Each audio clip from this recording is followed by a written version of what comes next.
पास में ही योगी जी का गृह जनपद है, आते जाते रहते हैं। लेकिन आप देख लीजिए धर्मशाला बाजार के पास जो वार्ड पड़ा है, ये वार्ड, यहाँ का पार्षद किस तरह का है कि यहाँ के लोगों की थोड़ी भी देख रेख नहीं कर पा रहा। लोग यहाँ की गलती होती है तो लोग पर्चा खारिज कर देते हैं, तो इस पार्षद को कैसे जिता दिए लोग। हम ये सोच में नहीं आती सरकार कितनी बड़ी झूठी और निठल्ली सरकार है, ऐसे ऐसे लोगों को पार्षद बना दिया जबकि यहाँ का रहने वाला नहीं है। 2022 से 22 बार टूटा है और पार्षद भी यहाँ का फर्जी है, फर्जी तरह से पार्षद हुआ है और फर्जी तरह से जब है तो यहाँ के लोगों का जाहिर है कि यहाँ नगर आयुक्त किसी न किसी तरह से बहुत बड़ा घुसखोर है। इस पार्षद को लेकर के पार्षद की इतनी शिकायत है, 6 साल हो गया ना किसी प्रकार का काम कर पा रहा है, ना कहीं सफाई का व्यवस्था करवा पा रहा है। उत्तर प्रदेश के मुख्यमंत्री योगी आदित्यनाथ का गृह जनपद, लगातार चहुओर विकास की धाराएं बह रही हैं। गोरखपुर में सड़कों का जंजाल बिछ रहा है तो दूसरी तरफ लगातार अलग अलग तरीके से शहर को संवारने की कोशिश की जा रही है। बीते दिनों ही गोरखपुर में एक बड़ी सौगात मिली, जिस तरीके से एक बड़ा एक्सप्रेसवे के तहत गोरखपुर को जोड़ा गया। लेकिन आज हमारी मौजूदगी है गोरखपुर शहर के वार्ड नंबर 48 में और ये वार्ड है धर्मशाला बाजार का। अगर हम एक तरफ आपको दिखाएं तो ये नाला है और ये नाला चंद दूरी की नहीं, इतना बड़ा नाला है कि यहाँ पर अब से कुछ दिन पूर्व ही 2 लोग इस नाले में गिरे, जिनकी एक की मौत हो गई तो दूसरे की गंभीर चोटें आई थी।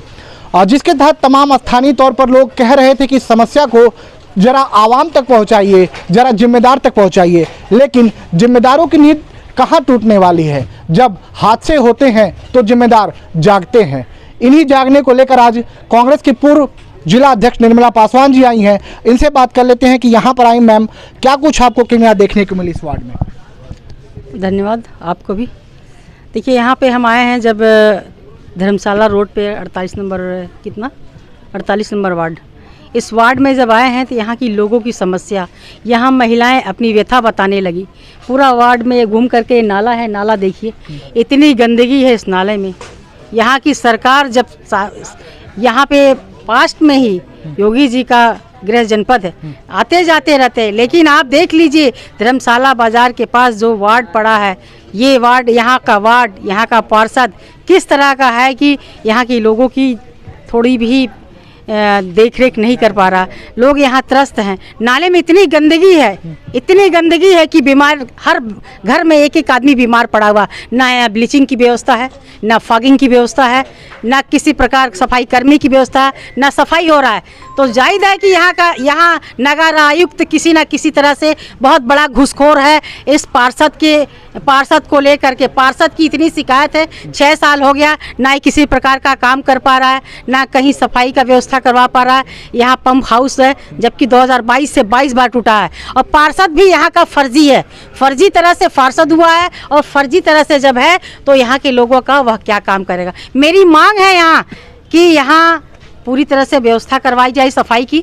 अभी बारिश आ रहा है, बारिश के बाद यहाँ की दशा बिल्कुल बेकार हो जाएगी, लोगों को घर से निकलना दुश्वार हो जाएगा।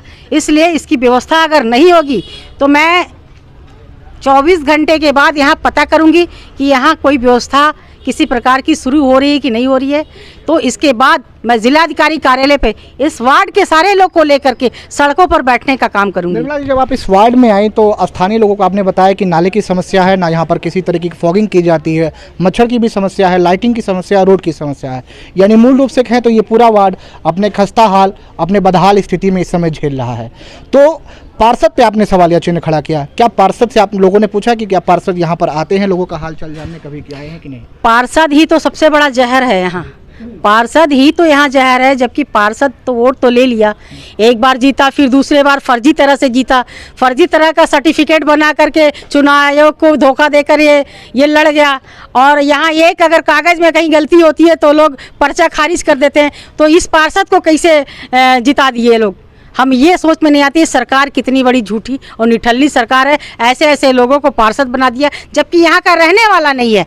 मेरा सबसे बड़ा प्रश्न है कि पहले इसको तो जांच की जाए और जांच अगर सही होती है तो इसके खिलाफ कड़ी से कड़ी कार्रवाई की जाए। जितना भी काम कराया है सबकी इसकी रिफंडिंग हो और इसमें एक बढ़िया पार्षद दिया जाए ताकि इस वार्ड की अच्छे से व्यक्तियों की लोगों की खुशहाल नुमा ज़िंदगी हो, ताकि इस तरह के गड्ढे और सड़े नले नालियों की पानी ना हो। मैं इसी लड़ाई के लिए आई हूँ, इसी के लिए आई हूँ, देखने के लिए कि इनकी हालत बड़ी बेदहाल है। ना यहाँ फॉगिंग की व्यवस्था है, ना यहाँ बिजली की सही व्यवस्था है, ना यहाँ पानी की व्यवस्था है। तो है क्या यहाँ? योगी सरकार क्या कर रही है? योगी जी क्या कर रहे हैं? सिर्फ गोरखपुर में आकर के एक्सप्रेसवे का उद्घाटन कर ले रहे हैं। अरे आप शहर में तो आइए, वार्ड में आइए, देखिए जनता का हाल किस तरह है। यूपी की हालत खस्ता है, गड्ढे में कानून व्यवस्था है। यही योगी जी की सरकार है। मैं यही दिखाना चाहती हूँ, और 24 घंटे बाद मैं इन लोग को ले आके सड़कों पर बैठूंगी इनके साथ। ये लगता है क्या कि 24 घंटे बाद आप बैठेंगी तो एक बड़ा आवाज़ सरकार तक या फिर जिम्मेदारों तक पहुंचने का जो कदम है ये सार्थक कदम होगा? देखिए, जब तक बच्चा रोता नहीं है तब तक माँ दूध पिलाती नहीं है। ये आप कहानी सुने हैं ना, तो इन्हें भी लगा होगा कि मेरी अगर आवाज़ निर्मला पासवान तक के जाएगी तो मेरा काम होगा। तो मैं कांग्रेस पार्टी की और राहुल गांधी की सिपाही हूँ। राहुल गांधी गरीबों, मजदूरों और दलितों, मजलूमों की मसीहा है, तो मैं उनकी सिपाही हूँ। मैं ज़रूर इस काम को करूँगी, और मुझे गट्स है कि मैं अगर खड़ी हो जाऊँगी सड़क पर इनके लिए तो यहाँ बिल्कुल नाक रगड़ना पड़ जाएगा नगर आयुक्त को।